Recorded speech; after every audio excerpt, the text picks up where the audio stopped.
أعوذ بالله من الشيطان الرجيم بسم الله الرحمن الرحيم الحمد لله رب العالمين الرحمن الرحيم مالك يوم الدين إياك نعبد وإياك نستعين اهدنا الصراط المستقيم صراط الذين أنعمت عليهم غير المغضوب عليهم ولا الضالين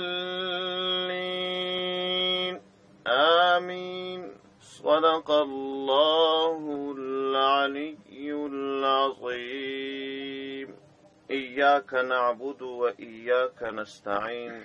تر دغه ځایه پورې مو د سورة فاتحې ترجمه او تفسیر کړې وه. إياك نعبد وإياك نستعين اهدنا الصراط المستقيم صراط الذين أنعمت عليهم غير المغضوب عليهم ولا الضالين. مخکې تر دې چې د دغه آیاتو ترجمه وکړو او تفسیر یې وکړو، دوې تمهیدي خبرې یا دوې مقدماتي خبرې په ذهن کې نیول پکار دي. اوله خبره دا چې رب عز وجل هدایت 5 ډوله پیدا کړی دي. اولین هدایت الالهام الفطری، دا انم دی هدایت الالهام الفطری. دغه هدایت الالهام دا هغه هدایت دی چې انسانانو ته هم ورکول سوی دی، حیوانانو ته هم ورکول سوی دی. انسان چې پیدا سي هم د ماشومتوب د دې اولې ورځې د پیدایش د اول څو دقیقې د اوله دقیقه چې پیدا سو بیا هم ژړا کوي. دی که وږی که تږی که یې یخ کېږي که یې ګرمي کېږي که یې پر بدن باندې بل تکلیف وي، په خوله نسي ویلی، د ځان دفاع نسي کولی، چغې وایي، ژاړي. دا چې د پیدایش سره جوخت یوه دقیقه وروسته لا دی په دې پوه دی چې د دې درد د ښکاره کولو لپاره باید زه چغې ووهمه. دا یو ډول پوهه ده، یو ډول هدایت دی، یو ډول ښوونه ده چې الله انسان ته هم کړې ده، حیوان ته هم کړې ده. هر حیوان چې پیدا سي هم په دې پوهېږي، هر انسان چې پیدا سي هم په دې پوهېږي. دومره پوهه کمه وي په دغه وخت کې که چیرې دغه ماشوم ته اور کښېښودل سي، دا د ده لاس داسې په دې اور کې پروت وي، په دې نه پوهېږي چې ما د الله ځینې راپورته کړي. که لا زه ځینې پورته کړم نو نه سوځل کېږم، که د دې لاس پکښې وي نو به سوځل کېږي. مګر دومره قدر پوهه، دومره قدر هدایت الله ورکړی دی چې دا لاس یې سوځي، درد کوي، ژړا کوي. دی په دې پوهېږي چې دا زما ژړا کول، په دې ژړا کولو زه خلک پوه کولی سم چې زه د درد سره مخ یم، د مشکل سره مخ یم. که هر څومره وږی وي، هر څومره تږی وي، په خولو خو غږ نسي کولی. مګر کله چې ماشوم مور خپلو شیدو ته واچوي، په دې پوهېږي چې زه باید دا خوله وښوروم، بیا دا شیدې تېرېږي. او یا په یو بوتل کې شیدې ورجوړې کړي یا یې په یو کاچوغه ورکوي، په دغه باندې پوهېږي چې زه باید دا خوله وښوروم، نو دغه غذا زما معدې ته ځي، زه د دې لوږې په خلاصېږم. دومره قدر پوهه په د اوله دقیقه چې ماشوم پیدا سي لا هم پوهېږي. دغه پوهې ته، دغه هدایت ته هدایت الالهام الفطري وایي. دوهم ډول هدایت الحواس دی. دا هم د انسانانو د حیوانانو ترمنځ مشترک. هدایت الحواس دا دی چې کله ماشوم پیدا سي، ماشوم چې انسان دی، دا یو 8 میاشتې بعد په دې پوهېږي زه باید ولاړ سم، زه باید وګرځېږم. دغسې شوټ نه کښېني. دغه فکر ورسره شته چې هېڅوک نه ورته ووایي چې ته وسکېږه، حرکت وکړه. که ته حرکت وکړې هغه شی راواخلې، ته پښې سره وښوروه، ولاړ به سې، بیا به قدمونه واخلې. او ته خبرې وکړه، ته یو شی داسې راواخله ویې خوره، او یا اورېدل دي، یا وهم و ویره ده، یا د یو شي څه پټېدل دي. دغه حواس دا انسان ته هم شته، حیوان ته هم شته.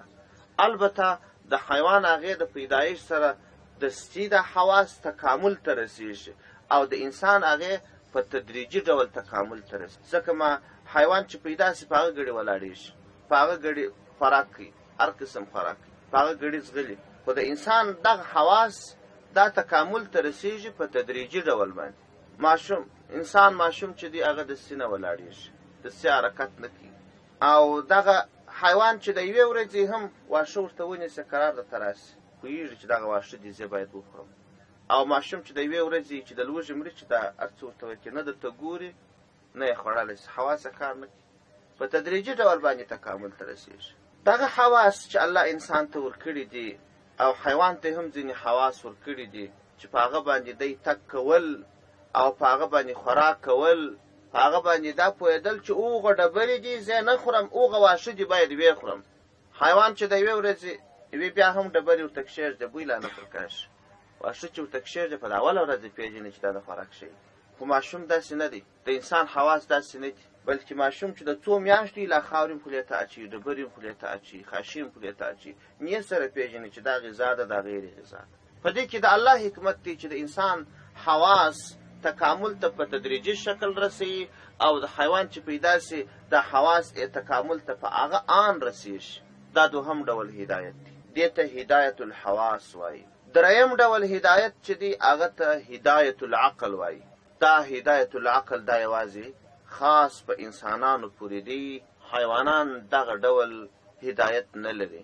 ځکه انسان دا داسې ژوند نه کوي لکه حیوان چې فقط خوب خوراک، په یو غاره کې د لمر څخه پټېدل، د یو درختې تر سایې لاندې د لمر څخه پټېدل، یا په یو غار کې د یو یخه څخه پټېدل، یا د یو درختې پر سر باندې اوسېدل. انسان طبعا و فطرتا دا شی نه غواړي. انسان غواړي چې د پیدایشت وروسته د حواسو د تکامل وروسته د ځان دپاره یو ښایسته کوټه ولري. د انسان طبیعت و فطرت دا دی چې دی دا مردار خواړه لکه حیوان چې خوري هغه نه خوري. باید دی پاک بدن ولري، پاکې جامې ولري او پاک د اوسېدو ځای ولري، پاک خواړه وخوري، ځینې خواړه وغورځي او ځینې وخوري، او د خپل ځان د عزت دپاره، د ځان د سهولت دپاره اسباب پیدا کړي، پر نورو د حکومت دپاره اسباب پیدا کړي، د خپل ژوندانه د پرمختګ په هر ډګر کې یو څه مخته ولاړ سي. دا ټول کارونه په عقل باندې کېږي. حیوان عقل نه لري، حیوان د عقل څخه خلاص دی. حیوان چې پنجرې ته واچوي، یوه کوټه د جوړه کې د پنجرو په شکل باندې د زنځیر یا د ټمبه پسې بنده کې، حیوان دننه پکښې لس کاله و په دې ځای کې، دومره عقل نه لري چې فقط دا ټمبه داسې کې راووځي، دومره قدر عقل نه لري. انسان ته خو چې شل کلپ ور واچوي له اختی کلپ یو رقم مات کې ځان راوباسي، یو طلسم جوړ کې راووځي. انسان عقل لري. انسان ته چې الله عز وجل د عقل ورکړی دی او د دې عقل په واسطه باندې پر ټوله دنیا حکومت کوي، پر ټولو حیوانانو لوړ دی، د مځکې د ټولو موجوده خزانو او دغه شیان چې الله د انسانانو د ګټې دپاره پیدا کړي دي، لکه تیلو، سره زرو، سپین زرو، جواهراتو، مس، د دې ټولو څه استفاده کوي او یا د ژوند د سهولت دپاره داسې اسباب جوړ کړي دي، په هغو وجه باندې پر حیوانانو حکومت کوي. د حیوانان علاليي، غوښې یې خوري، حیوانان د سورلۍ دپاره استخداموي او کورونه یې جوړ کړي دي، او په کورو کې د ژوند د سهولیات دپاره قسم قسم شیان جوړ کړي دي. دغه پوهه چا الله انسانانو ته ورکړې ده؟ الله ورکړې ده. الله پر دې قادر و چې د انسانانو ته دا پوهه نه ورکړې وای، دا یې پسو ته ورکړې وای، غوایانو ته ورکړې وای. دغه پوهه چې الله انسانانو ته ورکړې ده او دغه پوهه حیوانانو ته نه ده ورکړې، دې هدایت ته هدایت العقل وای. او څلورم ډول هدایت دی هغه ته هدایت الدین وای. هدایت الدین دا دی چې انسان کله په دنیا کې پیدا سي نو عقل خدای په کار اچي، د خپل ژوندانه د سهولت دپاره هر څه کوي. خو ځینې شیان داسې دي چې هغه په عقل باندې نه معلومیږي، لکه تر مرګ وروسته بیا ژوندون، په قبر کې ژوند، او د قبر تر ژوند وروسته د قیامت په ورځ حساب و کتاب، یا په ژوندانه کې خپل حقیقي رب پیژندل او د حقیقي رب اطاعت و بندگی. دا په عقل نه معلومیږي، نه فطرتن د انسان سره ورسره وي، نه په حواسو معلومیږي، نه په عقل معلومیږي. دا به د الله عز وجل د لوري څخه یو استازی راځي، هغه استازی به د الله کتاب راوړي، د الله احکام به راوړي، تا ته به یې لیکه په لیکه درښي چې چې سهار به دغسې لمونځ کوې، ماپښین به دغسې لمونځ کوې، مازدیګر به داسې لمونځ کوې، ماښام به داسې لمونځ کوې، زکات به داسې ورکوې، حج به داسې ادا کوې. ګوره په قبر کې داسې حالات دي، د قیامت په ورځ داسې حالات دي، جنت داسې دی، دوزخ داسې دی. دغه معلومات دا په عقل نه پیدا کېږي، دا د الله د لوري څخه راځي. دغه معلومات چې د الله د لوري څخه راغلل، انسانانو زده کړل، دې ته هدایت الدین وایي. دا څلورم ډول هدایت دی. او پنځم ډول هدایت چې دی هدایت المعونه والتوفیق.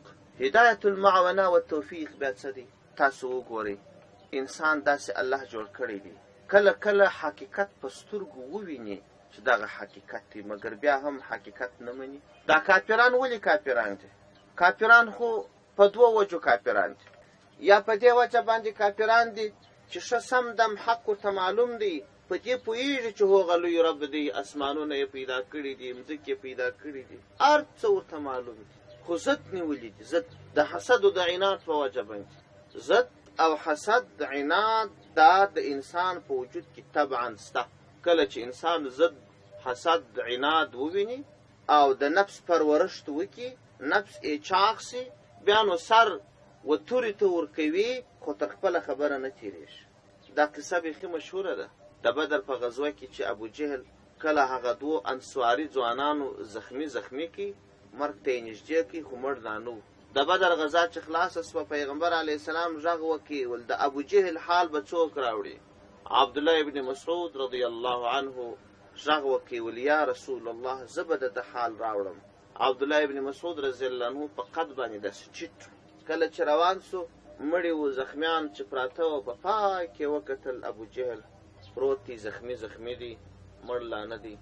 د دغه زخمونو په حالت کې یې پر عبدالله ابن مسعود رضی الله عنه غږ وکړي، داسې په سپک نامه یې یاد کړي او ورته ویې ویله چې زه پوهېږم چې ته راغلی یې د دې دپاره چې دا زما پاته ژوند واخلې، سر مې د بدنه را جلا کړې، خو زه تا ته څو خبرې کوم، دا پیغمبر علیه السلام ته ورسوه. اوله خبره دا درته کوم، ته پیغمبر علیه السلام ته ووایه، وا زه دې ښه پېژنم چې په حقه پیغمبر یې، زه دې ښه پېژنم چې تا کوم دین راوړی دی دا حقیقي دین دی، او اوس زما نور ژوند خلاص دی، زه مړ کېږم او نصرت او کامیابي ستاسو ده، مګر ده ته ووایه چې د کعبې په رب دې مې قسم وي چې تر پخوا مې اوس ډېر نفرت ته کېږي. زه په دې ښه پوهېږم چې ستا حق دین دی. هلته چې دی مړ کېږي، ژوند هم خلاص دی، حسد و عناد نیولی دی، ضد نیولی دی، داسې خبره کوي. او بله خبره دا چې ته دا زما سر را پرې کوې، نو دا زما سر د وژو هم یوه برخه ورسره را پرې کړه چې دا زما سر بیا په نورو سرو کې غټ معلوم سي، خلک بیا ووایي چې دا غټ سردار سر دی. ځکه نو علما فرمایي د نبي علیه السلام د قوم فرعون د موسی علیه السلام د قوم تر فرعون ډېر بد و. ځکه د موسی علیه السلام د قوم فرعون چې اوبه واخیستې چې دا غرق یې کړي، د سیې نارې یې کړلې آمنتو، زما ایمان دی بإله موسی و هارون، د موسی علیه السلام او د هارون علیه السلام پر رب مې ایمان دی. تسلیم سو چې پوسو نور مړ کېږم. ابوجهل چې پوسو نور مړ کېږم، نور جهالت ونیوی. ګورئ دا خلک چې د دینه لرې دي، یا دا وجه ده حق ښه ورته معلوم دی، دین ښه پېژني، رب ښه پېژني او آخرت ښه پېژني، فقط او فقط د حسد په وجه باندې کافران دي. نیمه دنیا کافرانو نیولې ده، او یا په دې وجه کافران دي چې خلکو خطا ایستلي دي، دوکه کړي دي. دغه حسدګر او عنادګر کافران دا پرې مشتي دي، شپه ورځ دا خبرې ورته کوي، د اسلام دین باطل دی، د اسلام دین چې کوم پیغمبر دی دا هغه پیغمبر نه دی، دا مسلمانان دغسې ترهګر دي، دا مسلمانان داسې متشددین دي، دا مسلمانان داسې سړي خواره دي. هغه سادهګان خلک یې خطا ایستلي دي، د اسلام دین څخه یې متنفره کړي دي. یا خو معلومات نسته ورته، دوکه سوي دي، او یا خبر دي د حسد په وجه باندې دین ته نه راځي. نو اوس که هغه کسان دي چې هغه خبر نه دي، او که هغه کسان دي چې هغوی خبر دي، زړونه یې حسد نیولي دي، خو دا دواړې ډلې د یو لوی امتیاز څخه بې برخې نه دي، د دین څخه بې برخې نه دي. یو څوک چې د دین څخه بې برخې نه سي، بې برخې سي، هغه خاورې په سر نه دی. دا بدبخته کسان چې د دې لوی امتیاز څخه بې برخې دي، و دغه خلکو ته هدایت المعونه والتوفیق ندی سوی. دا چې تا رب عز وجل هدایت وکي حسد دې د زړه وباسي، دا چې رب عز وجل تا ته هدایت وکي په زړه کې چې د دین نورانیت ښکاره کړي، همدغه هدایت ته هدایت المعونه والتوفیق ویل کېږي. دا یوازې په الله پورې خاص دی. دا هدایت د معاونت چې الله ونه کړي بل څوک یې نشي کولی. ځکه هدایت د دین ورته سوی، نو ابو جهل ته هدایت د دین نه و سوی. ابو جهل په خبر نه و د پیغمبر علیه السلام په معجزو باندې. پیغمبر علیه السلام ته عمر معجزې ښکاره کړي وي. ابو جهل یو ورځ ورته راغلی، ډبرې ورته راوړله، ول ځکه ته رښتیا پیغمبر یې، دغه ډبرې دي کلمه د شهادت وایي. د پیغمبر علیه السلام معجزه و، د الله ستر قدرت و، د هغه ډبرو څخه غږ راپورته سو، د اشهد ان لا اله الا الله و اشهد ان محمد رسول الله. د ډبرې ورو غورځولې، وروسې په دې ډبرو هم سحر وکړي. حقیقت خو ورته معلوم و، هدایت د دین خو ورته سوی و، اما هدایت د معاونت نه ورته سوی. دا ټول کفار داسې دي، یا اکثره داسې دي چې هدایت د دین ورته سوی، خو هدایت المعونه والتوفیق نه وي، نشي پرتللی، دین نشي خپلولی. دا پنځم ډول هدایت. دغه هدایت الدین دا انبیا کولی شي، دا د انبیا وظیفه ده. رب عز وجل فرمایي و اما ثمود فهدیناهم، موږ سمودیان ته هدایت وکړي. فاستحبوا العمى على الهدى، دوی ړندوالی پر هدایت غوره وبالي، کفر یې پر اسلام غوره وبالي. و سمودیانو ته کوم ډول هدایت پیغمبرانو ورساوي؟ هدایت الدین یې ورساوي، هدایت المعونه والتوفیق نو. نو دا پنځه ډوله هدایت کې تر ټولو بهترین هدایت هدایت معونه التوفیق دی. دغه هدایت دا یوازې مختص په الله پورې دی. پیغمبر علیه السلام هم دغه هدایت نسی کولی. لار ورته ښوولی سي، خو پر لارې برابره پر لارې روانولی نسی. نه یو پیغمبر دا هدایت چاته کولی سي، نه ولی کولی سي، حتی سید الرسول صلی الله علیه وسلم هم نسی کولی.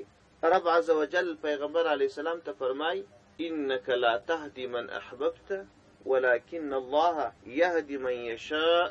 وای ته هغه چاته هدایت نسی کولی چې ته خوښ ګڼې، بلکې رب عز وجل هدایت هغه چاته کوي چې خوښه یې.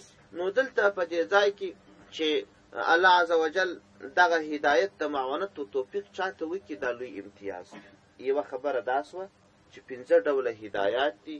په دې پنځو ډولو هدایاتو کې هغه تر ټولو مهتم بشان هدایت المعاونت والتوفیق دی، چې حواس کار کوي، عقل دې کار کوي، په دې ټوله قرآن خبر یې، حق و باطل درته معلوم وي، مګر مسلمان نه یې. دا نو څه پیدا کوي؟ هیڅ پیدا نه کوي. او دا چې الله عز وجل تا ته دغه هدایت د معاونت و توفیق درکړي، پر دې لاره دې روان کړي مسلمان سي، دا امتیاز دی. دا خو یوه خبره سوه. دوهمه خبره دا ده چې په دنیا کې الله جل جلاله ځینې شیان د انسانانو د ګټې دپاره پیدا کړي دي، او ځینې شیان نقصان دي. کم شیان چې د انسانانو د ګټې دپاره دي، د هغو شیانو په مابینځ کې فرق، ځینې لږ ګټه ده او ځینې ډېره ګټه ده، ځینې 1 کلنه ګټه ده، ځینې 100 کلنه ګټه ده، ځینې 1000 کلنه ګټه ده، ځینې ابدالابدا ګټه ده. ګورې انسان د څو شیانو شوقي دی.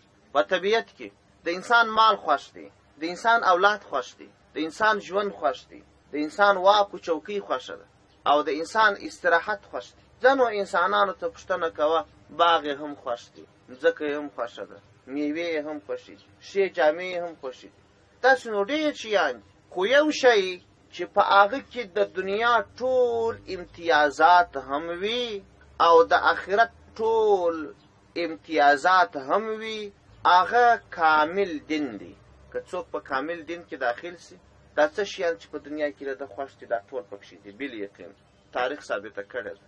که څوک په کامل دین کې داخل سي، د دنیا هغه تر ټولو ښه اسباب الله عز وجل و هر مؤمن مسلمان ته ورکړي. خود به ترې وخته پورې امتحانات و ابتلاعات وي، حکومت هم ورکوي، ښه کالي هم ورکوي، پیسې هم ورکوي، چوکۍ هم ورکوي، باغونه هم ورکوي، ځمکې هم ورکوي. او د آخرت ژوند چې دائمي دغه شیان پکښې دي، دا هم په کامل دین کې. که څوک په کامل دین کې داخل سي، کامل مسلمان جوړ سي، نو د دنیا شیان چې څه امتیازات دي دا به هم د دی، د آخرت امتیازات دا به هم د دی. نو که چیرې څوک لنډه لاره غوښت غواړي چې چې د دنیا امتیازات یې هم زما سي، د آخرت امتیازات یې هم زما سي، زه د ابدالابدا یو سعید نیکمرغه انسان سم، نو په کامل دین کې دې داخل سي.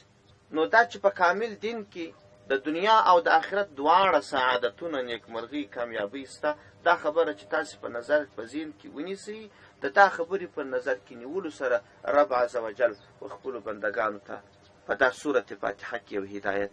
انسان خو په دې نه دی خبر چې زه د رب عز وجل څخه یو شی غواړم، زه څه شتنې وغواړم. د انسان عقل کمزوری دی، فکر کمزوری دی. لکه یو ماشوم چې پلار تر لاس نیولی بازار ته یې راولي، وایي څه شی غواړې؟ نو هغه ماشوم د 1 افغانۍ پاپړو ته لاس ونیسي، دا غواړم. د 2 افغانو د بازوی شي ته لاس ونیسي. پلار یې ورته وایي نه بچی دا مه غواړه، ته راسه زه تا ته ښه شی در رانیسم. دی د 2 افغانو شی غواړي، پلار یې د 1000 افغانو شی وایي. دی په دغه نه پوهېږي چې زه دا غوښتنه وکړم څه شی وغواړم. د انسان عقل هم کمزوری دی. رب عز وجل ورته حکم کوي، وایي زما بندګانو تاسو زما څه شی وغواړئ. نو انسان څه شی غواړي؟ وایي خدایه باغ راکړه، خدایه ماته پیسې راکړه، خدایه اولاد راکړه. دا دومره ادنا شی دی لکه یو ماشوم چې د پلاره څخه د 1 افغانۍ شی غواړي. رب عز وجل ورته فرمایي، وایي زما بنده راز زه تا ته یو شی در وښیم، هغه شی زما څه وغواړه، په هغه کې ټول ستا. هغه څه دی؟ هدایت المعونة والتوفیق دی. یا الله ما ته هدایت وکړي. کم هدایت؟ هغه هدایت ته معونت و توفیق چې په کامل دین کې داخلېدل دي. ای زما بنده دا شی زما څه وغواړه، کله چې دې دا وغوښتئ په دې کې باغ هم سته، په دې کې اولاد هم سته، مال هم سته، باچهي هم سته، د آخرت د عذابو څخه خلاصون هم سته، د آخرت کامیابی هم سته، ټول شیان پکښې سته. دا شی الله ورته ښیي. همدا وجه ده چې علما فرمایي چې په ټوله دنیا کې تر دې ستره دعا نسته، اهدنا الصراط المستقیم صراط الذین انعمت علیهم. تر دې لویه او ستره دعا ګر سره نسته، ځکه د الله خپلو بندګانو ته ښوولی. او دا دومره ستره دعا د رب عز وجل خپل بندګان امر کړي هم دي، وایي په هر لمانځه کې وایاست. د پیغمبر علیه السلام پر ژبه یې امر کړي. دا بهترینه دعا ده. دا خبرې مې په ذهن کې کښېنولې. اوس نو راځو و دې ځای ته. رب عز وجل و خپلو بندګانو ته حکم کوي، قولو یا عبادي، ای زما بندګانو داسې وایاست، ایاک نعبدو، موږ خاص تا ته عبادت کوو، و ایاک نستعین، خاص موږ ستا څخه طلب د معاونت کوو. اوس نو چې یو څوک کامل بنده جوړ سي، یوازې د الله عبادت کوي، یوازې د الله څخه مرسته د دنیا او د آخرت په ټولو امورو کې غواړي، دا نو هغه وخت کېدلی سي چې الله د ده فکر ورجوړ کړي، الله د ده ذهن ورجوړ کړي، الله معاونت ورسره وکړي، الله توفیق ورکړي. نو د توفیق دپاره دعا وکړي. الله وایي ای زما بندګانو دا دعا وکړي، اهدنا الصراط المستقیم، یا الله موږ ته سیده لاره راوښیه. ګوره لاره ښوول او یو پر لار باندې روانول، پر لار باندې ښوول، لار ښوول دا هدایت الدین و که ستاسو په یاد یې ومویل، او پر لاره روانول دا هدایت المعونة والتوفیق دی. دغه هدایت موږ د الله څخه غواړو چې عملا روان سو. صراط الذین انعمت علیهم، لار د هغه کسانو د ای رب یا الله چې تا نعمت پر دوی باندې کړی. هغه کم کسان دي؟ بل ځای کې الله جل جلاله ښودلي دي، اولئک الذین انعم الله علیهم من النبیین والصدیقین والشهداء. هغه کسان چې لوی رب عز وجل ور باندې انعام کړی دي، هغه انبیا دي او صدیقین دي، شهدا دي، صالحین دي. دا کسان هغه کسان دي چې الله ور باندې نعمت کړی دي. یا الله موږ په دې څلورو ډلو کې راولې، انبیا، صادقین، شهیدان، صالحین، په یوه ډله کې مو راولې رب عز وجل. دا هغه کسان دي چې د الله ور باندې انعام سوی. غیر المغضوب علیهم، غیر چې بیله د دا لار، المغضوب علیهم د هغه کسانو څخه چې د الله غضب ور باندې سوی. د الله غضب پر چا باندې سوی دی؟ الله غضب دا پر یهودیانو سوی و چې حق شو ورته معلوم و، حق معلومات ورته، هدایت الدین ورته سوی و، خو د الله غضب ور باندې سوی و، د الله غضب ور باندې سوی و چې پر حق لار نه تلل. او ولا الضالین، او ملار د هغه کسانو راشئ چې لار ورکي دي، هغه مشرکان و. ډېر مشرکان بیا داسې و چې حق نه ورته معلوم، خلکو خطا ایستلي وه.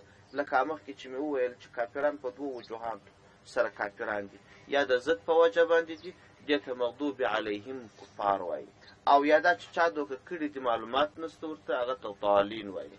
مې په دې ډله کې راولې یا الله چې مغضوب علیهم دي، او مې په هغه کسانو کې راولې چې هغوی ته معلومات نشته، بلکې پر هغه لار مو عملا روان کې چې الله چې پر هغه باندې ستا نیکان بندگان تللي دي چې هغه انبیا دي، صدیقین دي، شهدا دي، صالحین. نو دا توفیق د دغه هدایت چې سړي ته الله ورکړي دا ستر کمال دی. همدا دعا په هر لمانځه کې کېږي، او که سړی په خاص فکر باندې لمونځ کوي دا دعا حتما قبلیږي.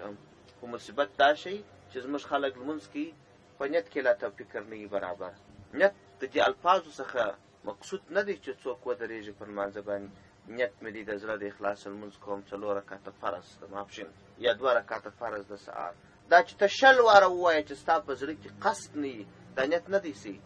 اصلا نیت د زړه قصد دی. د الفاظ مستحب یا مندوب دي.